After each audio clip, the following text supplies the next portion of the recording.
Почитувани присутни, драги ученици, добар ден и добар дојдовте. Денес имаме чест да одбележиме важна годишнина. 22 години од издадување на прв роман во историјата на Делчево на наш роднокрајен автор. Тоа е романот Македон на роднокрајниот автор Славчо Десподов. Дело кое со својата појава остави силен белег во современото македонско творештво. Авторот со неговиот роман Македон успеа да создаде роман кој што ја спојува историјата, идентитетот и човечката драма во едно силно и емотивно раскажување. Неговото перо е препознатливо по јасниот стил, длабоката мисла и искрената посветеност кон темите што ги допираат нашите корени. Денес пред вас се средношколците од Средното општинско училиште Метод Димитровски Врицо, 4-ти клас, и професорката по македонски јазик Милена Гринџавска и пред сите други присутни. Тој ќе го представи патот на создавањето на Македон, пораките што ги носи романот и инспирацијата што стои зад него. Оваа представување е можност вие младите да се запознаете со значењето на домашната книжевност и со силата на раскажувањето кога потекнува од срцето на местото каде живееме. Јавната локална библиотека Илинден и Националната установа Центар за култура Никола Јонков Вапцаров Делчево со вас денес ќе го прославиме неговиот труд и ќе ви подариме средба што може да ве охрабри да читате, да создавате, да сонувате. Славчо Десподов е роден во 1951 година во село Цвегор.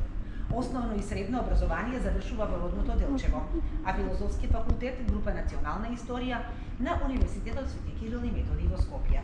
Работел како професор во гимназијата и беше директор на Домот на културата Никола Јонков Вапцаров. Романот Македон, кој е објавен во 1993 година, е негово дебитантско остварување. Како раководител на драмскиот аматеризам, има комплетно реализирани 16 драмски проекти. Како значајни проекти му се запишуваат и неколку ликовни колонии, но и Вајарската колонија одржана во 2003 година. Пред да му дадеме збор на авторот, ќе му дадам збор на директорот на Националната установа Центар за култура Никола Јонков Вапцаров, Златко Начевски, да го поздрави авторот. Благодарам. Добар ден на мене.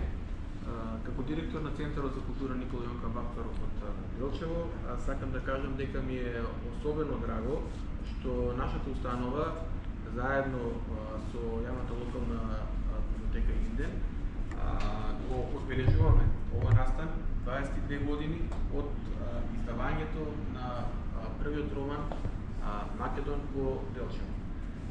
Прв роман од наш роднокрајен автор, како што каже директорката на библиотеката, Славчо Десподов.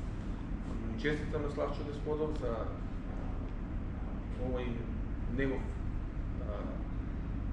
оваа негова годишнина од издавањето на романот Македон.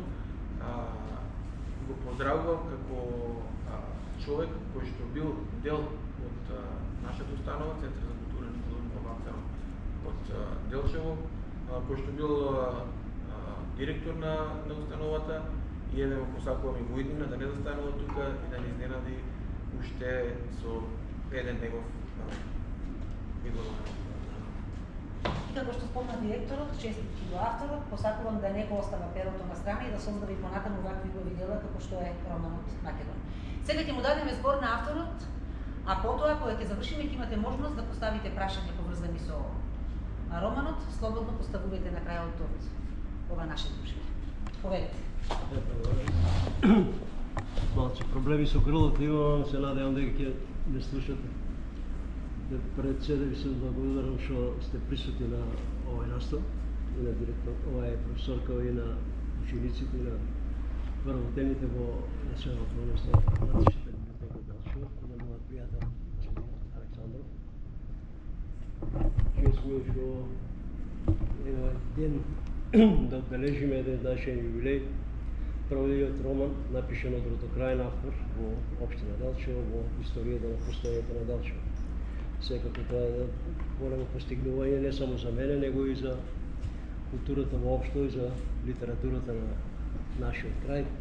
После мене има издаден повеќе романи, повеќе писатели има ова, меѓутоа романот Македон, како што велам јас, прво помашко, фактички е првиот роман што е издаден од роднокрајен автор постојањето на Далчево минатото до сега.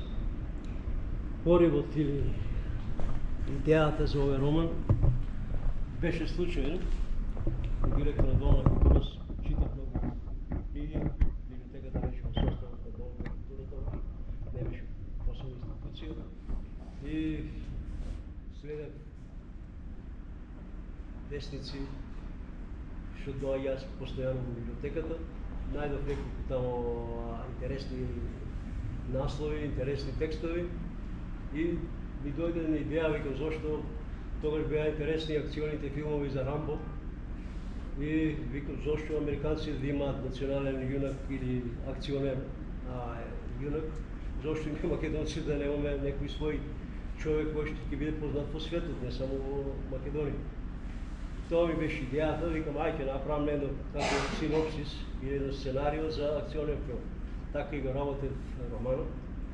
Многу макотрпно што се вика, затоа што јас сум историчар, не сум книжевник по професија. Меѓутоа ми беше предизвик да направам нешто и да се обидам дали можам да направам.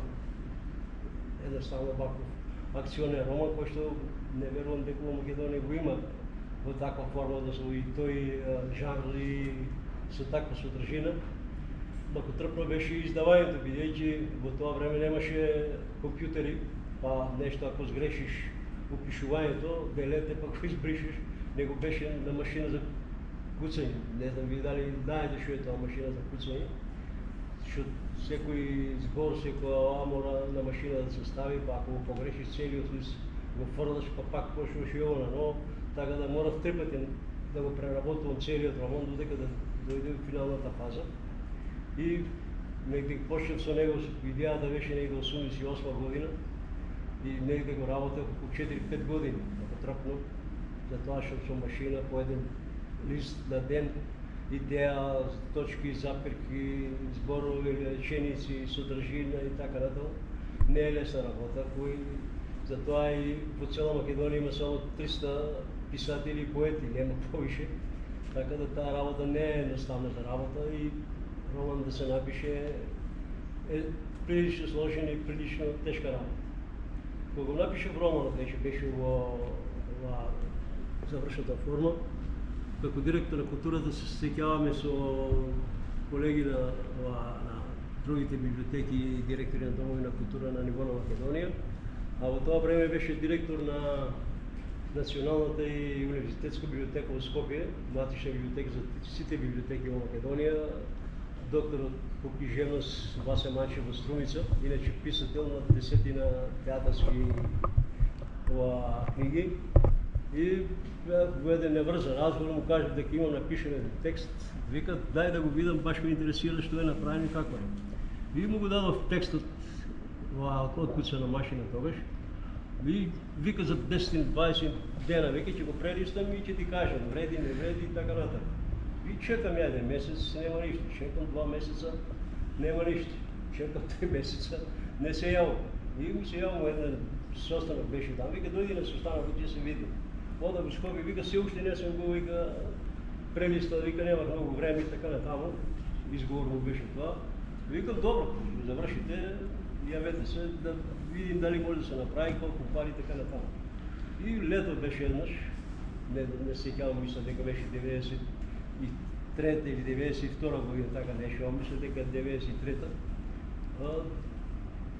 Бев на работа, ми се јавуваат, вика, те бара, вика, Васе Манчев на голат, вика, со фамилијата, сака да се видите. Викам, добро, ајде, колата, отидов горе на Голак, ова со фамилијата си беше, вика, на фамилијата, одете ви, шетајте, директорот вика, ќе правиме мувест. Викам, ајде, ќе кажувам анекдотата за тоа што атентиш е од интереси, за тоа го кажувам. И застанува човекот пред мене, овој со белата коса е Васе Манчев.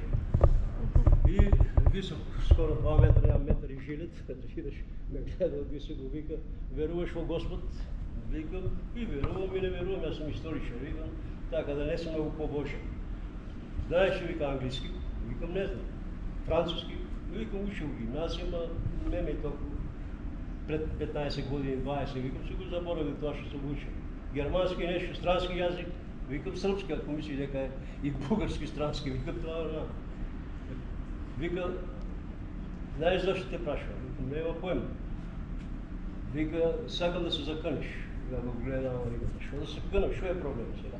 Имаше деца, викам и вика, ајде, ако ти рече да се заканиш во деца, вика, ќе се канеш, викам, нема проблем. Малко емотивно. И вика, што е проблемот? Вика, ми што е проблемот да знам што е работа. Вика, не верувам, вика, дека ти си го пишувал тој роман. Прв ли ти е роман? Викам, прв роман. Не верувам, вика, дека ти си го пишувал. Што е проблемот? Вика, се плашам да не си го, вика, преведал, препишувал, вика, од некоја, вика, странска книга, вика, да тоа што, вика, таков роман, напишен, вика, прв роман, разбираш, од наш човек, вика, до сега не сум, вика, сретнал. Ја, вика, споменал и јадници книги. Вика, и затоа не ти кажував, вика, тие 5-6 месеци, вика, дека е готов роман, и ја го прочита, вика, одма. Меѓутоа, вика, не смея, вика, да ти кажам додека не се видим, вика, да знам на шо сум, да не се, вика, избрукам, да испадне после директорот на Националната библиотека, промовира и рецензент на преведена книга од странски автор. Викам, добро, не се плаши, ја викам, да ти уверам, ќе го сменим уводно. Уводот на романот беше, или вовет, како го учат на книги, мисли и литературите.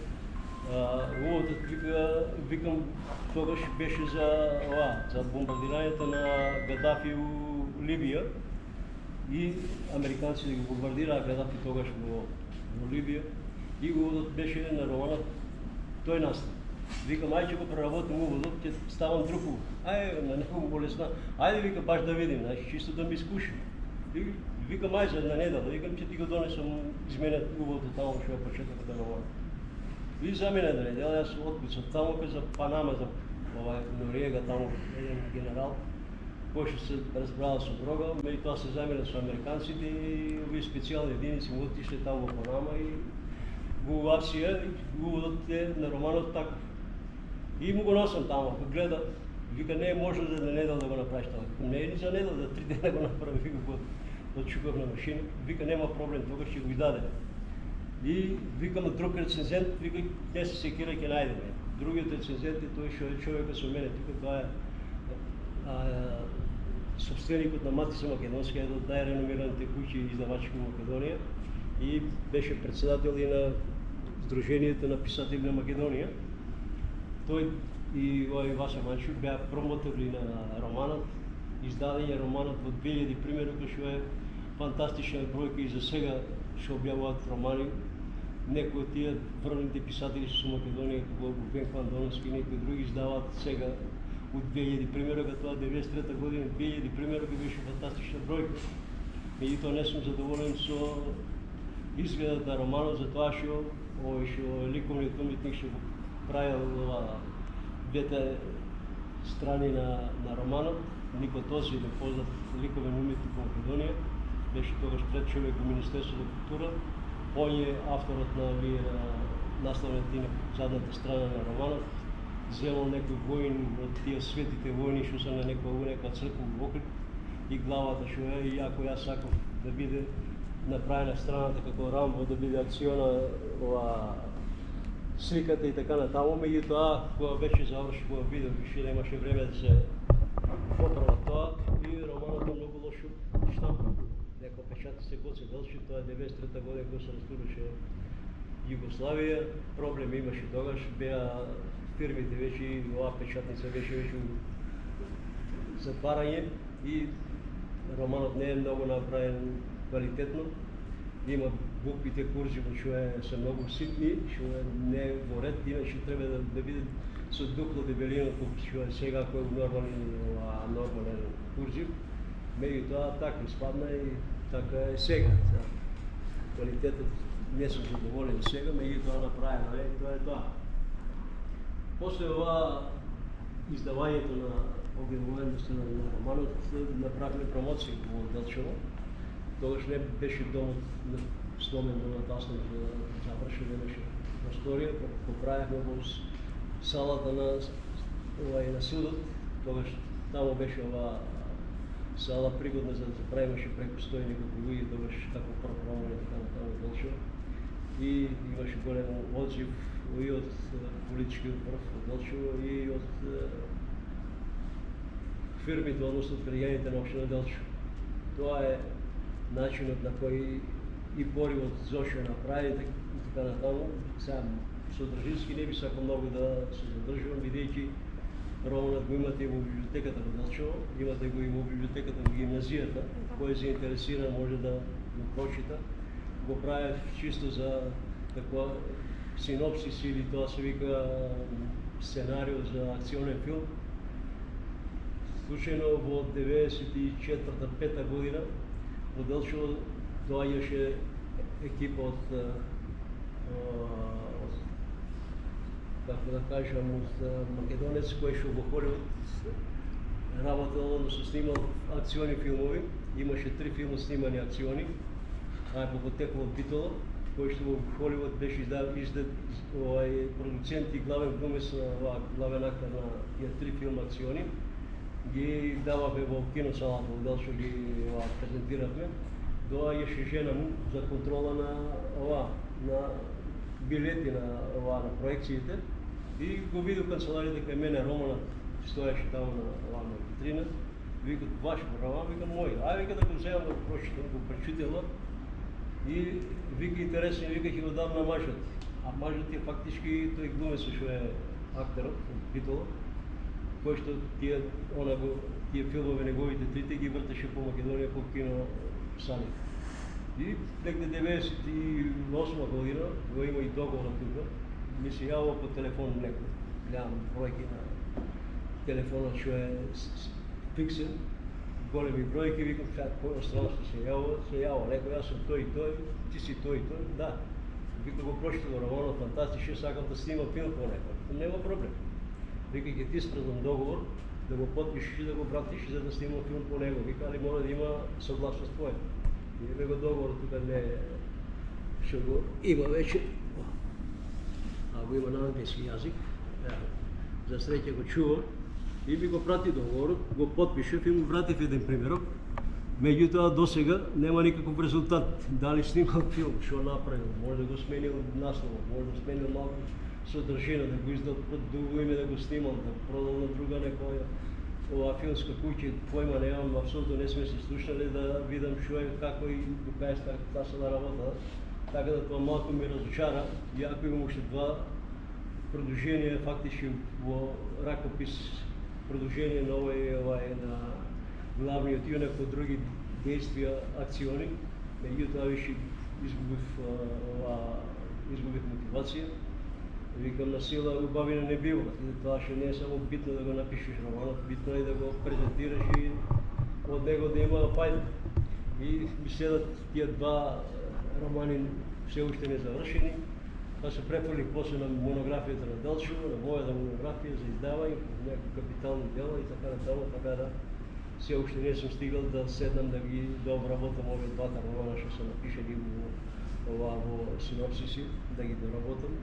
Меѓутоа гледам оти во Македонија не се многу чита книгата, не се многу ни купува, тешко се продава, а треба да се инвестира, бидејќи овие романи велиде, односно овој роман во 2000 примера го кошташе 4000 марки 93 година, што беше баснословна сума тогаш за тоа време, можев ја да го финансирам, затоа што немаше како сега да има спонзори, да даваат од Министерство и така натаму, тогаш беше едно пребирање во Македонија со ресторањата на Југославија, така да сепак останаа уште 150 броја од овој роман и сум задоволен абсолютно што овие 2000 броја фактички отидоа и на пријатели, или поклони со откуп од библиотеки и така натаму.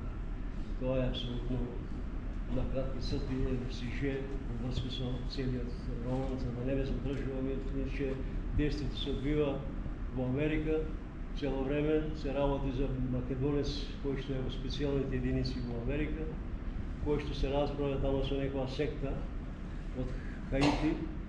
Не знам од колку од вас слушале за зомби луѓе и дали знаете, тогаш кога го пишував, немаше човек што слушал за зомби и за тие работи, така да интересен е романот, направен во вид на филмско сценарио, цело време го читаш исто како да гледаш филмска слика, односно да гледаш акционен филм.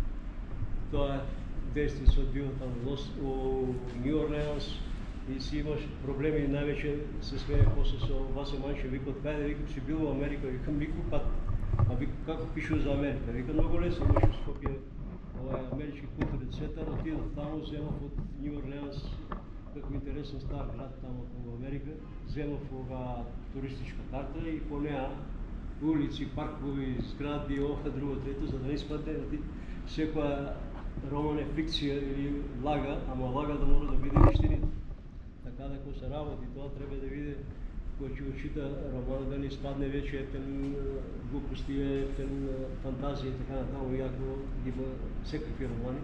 Меѓутоа ја гледа, види малку по-реален, по-достапен и така натаму, да има по-објективно и содржински мислам дека е добро направен. Рецензијата беше добро направена, има на задната страна на романот од докторот Госе Гончев, направена исто како што беше замисната акционен филм да се снима, акционен роман, тоа е тоа. И мислам дека еден од позначајните романи што е направен во Македонија, меѓутоа не сум тој што многу се фали и сака многу да дига прашина, така да оставам времето да си го каже своето. Јас уште еднаш ви благодарам, да, кој, ако сте заинтересирани да... Има ли некој нешто да праша? Сеќавам се кога бевме деца како нив, може малку помали, ја имаше во трафиките на понуда, тогаш излезе прв пат и прва книга која ја купив искрено е таа, ама мора да признам не ја прочитав до крај. Ќе мора сега да ја прочитам. Не си бил созрен тогаш да... Некако во тоа време не ми беше сватливо се што се пишуваше во неа и затоа сега ќе биде идеално време. Да. Не, тоа беше направен филм, и беше фантастичен филм, да видиш, тој ми рече тоа кога ми се јави, вика, ако вика најдам средства за да се и вика треба големи средства да се реализират, ќе те викам вика во Америка да видиш извршен продуцент, да стане да работа на ова. И добро е што се поклопува вечерва, има кино представа со некоја слична содржина американска амбасада вмешана е, па добро е да ја погледаат приказната. Филмот сега, а? Денеска, да. Извинете, вака што пренасочив темата. А планирате? Да правите филм? Кој? Да се потрудите повторно да се издаде филм? Абе, не друго, нешто ми е интересно. Овој што потпиша договорот е убитово. Се вратил од Америка, 30 филма снимал, се вратил. Сега е председател на политичката партија Демократ, Јорго Огњановски. Иначе беха заедно тренираме карате в Скопје, да иши малку го познав од тогаш и кога ми се јави после, али сега не му се јави, во веќе тука може 7-8 години, да го прашам што написа договорот, дали го фрлил што направил. Не, да, тоа е тоа. Некој нешто ќе праша ли од вас? Не сум таков човек да бидам на кале што се вика да правам тие. Викам, ако има нешто ќе се јави. Ајде, кој? Дали пред да го напишете романот се занимавате со пишување на други дела? Не разбирам. Дали пред да го напишете романот се пишували и други дела? Не. Ова ми прв роман, затоа сина ќе пуштив на Facebook таму кога ми запчат кога беше. Дека прво помашко што се вика тоа. И наставот Македон, и содржински, се тоа, и викам сега да го пишувам, нема да го напишам. Јас сум човек од моментална идеја, инспирација, имам, седнам работа. Монографијата Деделчев ја направи за 2 недели. Ја напишам од точка до запирка, со слики, со сите тие работи, направена капитално дело на меѓутоа, сега да седнам да го пишам, нити можам така да го напишам, нити може да го направам подобро. Иако на компјутер е полесно да пишуваш, него на машина за куцање 3 пати го обработува по 200 страница со 600 страни. Доволно само да ги откуцаш 600 страни. Дека се интерпункции се издаци, дека се реченици, дека е содржина, дека е мотивот.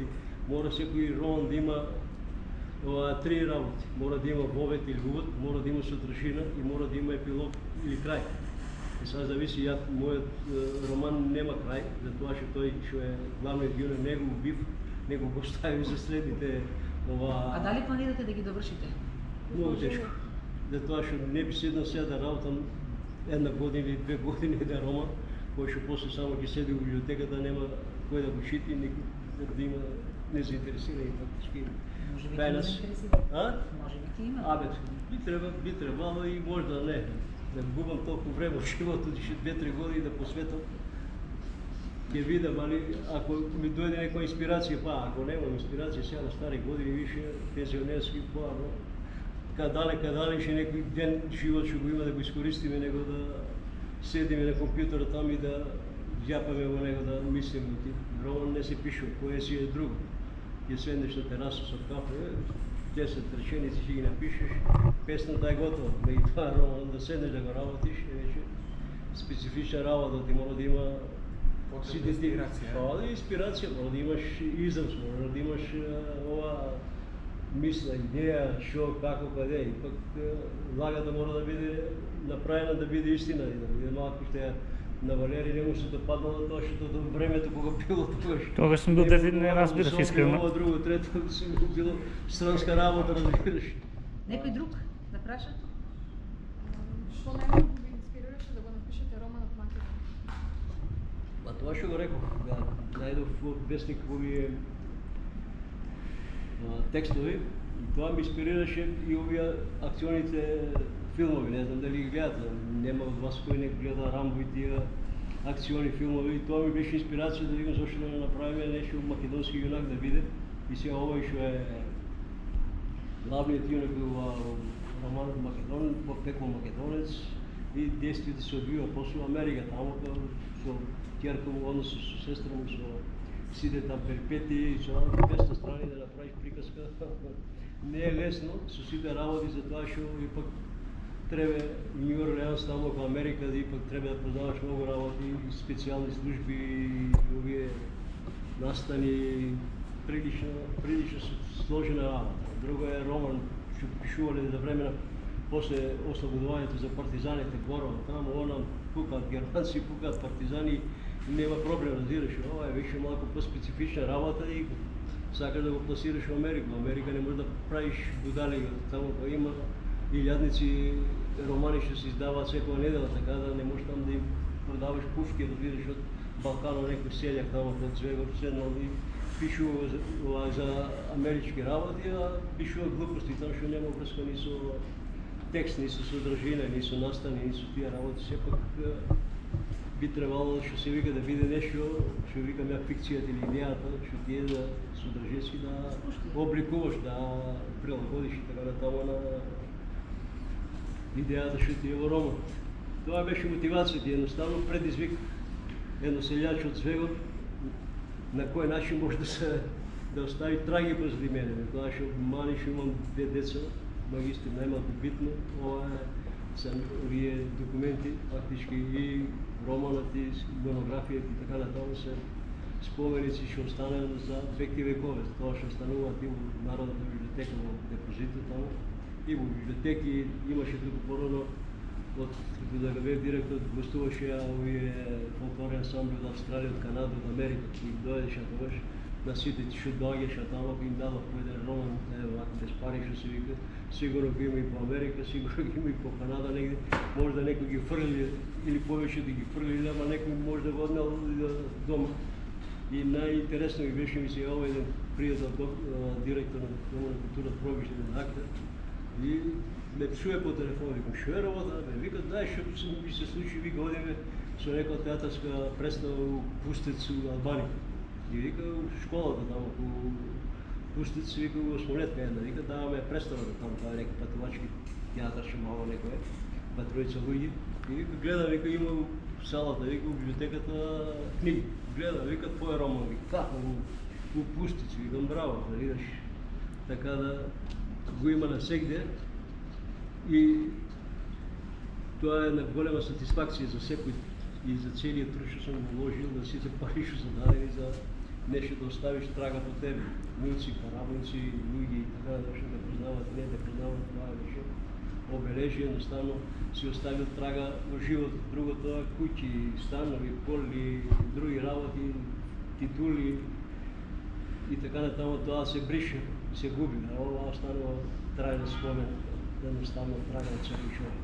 Вака, слушајќи ве, ми иде како да сте биле инспирација на еден филм од Милчо Манчевски со слична содржина Прашина. Действото исто се случува во Македонија, во Америка една баба раскажува за нејзино поколение по потекло од тука. Може би да сте били вие. Земи, чите го, нема ништо заедничко со Манчевски. Знам, вие пред тоа го имате напишано, сакам да речем да дека добил идеја, може би читајќи го тој роман, да направи нешто слично. Може да земам од мене, ама не верувам. Да, дека земал тој од вас, да. Не верувам, ја го пишувам во 88-89 година, тоа скришен го пишував, оти имаше тогаш еден државна безбедносен инспектор, ако разбереше дека за Америка, 20 пати најмалку ќе ме викаш у полиција, дека знам што прави и зашо го правам. Романот разбираш со таква содржина, од кај знаеш ти за тајни служби, за специјални единици и така натаму, ќе си има проблеми. И чеках да се растури Југославија, па да може да се издаде, да си нема проблеми. И стварно така испадна. Иначе, ако беше издадено 88-89 година, ќе си имах ете проблеми. Така да се поклопи. Само освен што не да снима филм, ако беше снима филм, ќе направим уште неколку романи, ќе беше сасвим друга работа. А меѓутоа среќата не е на наша страна, што се вика. И тоа не дај Боже, може некој да го најде негде после некоја година, кога нема да биде жив, што ќе прави може и докторски дисертации, и магистерски, или ќе снима филм и те пари. Това е тоа. За жал трудот што го вложив и парите што ги не ми се враќа, али чест ми е и големо задоволство што става нешто по мене. Драга и пак некој ќе се сети дека некој живеал и постоел, видиш и оставил нешто трајно во македонската литература и да видиш меѓу 200-300 поети и писатели во Македонија не е мала работа.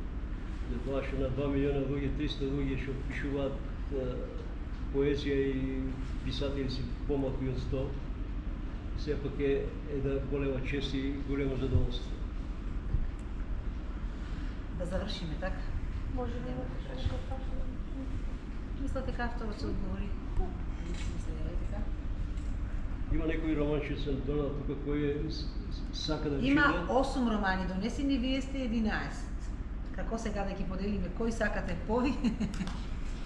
За сите нема, Официјално да оѓавиме или? за 4 или 5 земете, а? Официјално да јавиме ви благодарам. Да. Нема проблем, него скоро ми е пола ако сака да ги земат, за да може ако и прочитат па да ги дадат на другите, да видиш. А? Завршиме официјално со настана, па ќе ги поделиме. Да, Благодарам. јас уште еднаш благодарам за Што денешниот час по македонски го одржавте во нашата библиотека, што ете одбележавме значаен датум и за нас како библиотека, и за Центарот за култура, и за самиот автор. Доколку го немате прочитано, а сакате да го прочитате, едни ќе го добиете, други можете да го изнајмите од библиотеката. Ви благодарам уште еднаш, благодарам и на авторот. И се надевам дека понатаму породнуправен автор ќе имаме соработка и со библиотеката и со Центарот за култура. Благодарам и на Матична библиотека и на Центарот за култура за тоа што возможи едноставно да запознаеме малку на луѓе. За разлика од промоцијата, меѓутоа битно е што ќе биде преку средствата за јавно информирање и пак известено граѓанството. Кој чул, кој не чул, што да правим, тоа е тоа. Кој го прочитал, кој не го прочитал, дочитал. Така. Благодарам уште еднаш. Благодарам на вас за убавата презентација. Се запознавме повеќе за вас, за вашиот роман, за вашите идни планови. Ај, ти си по-нема да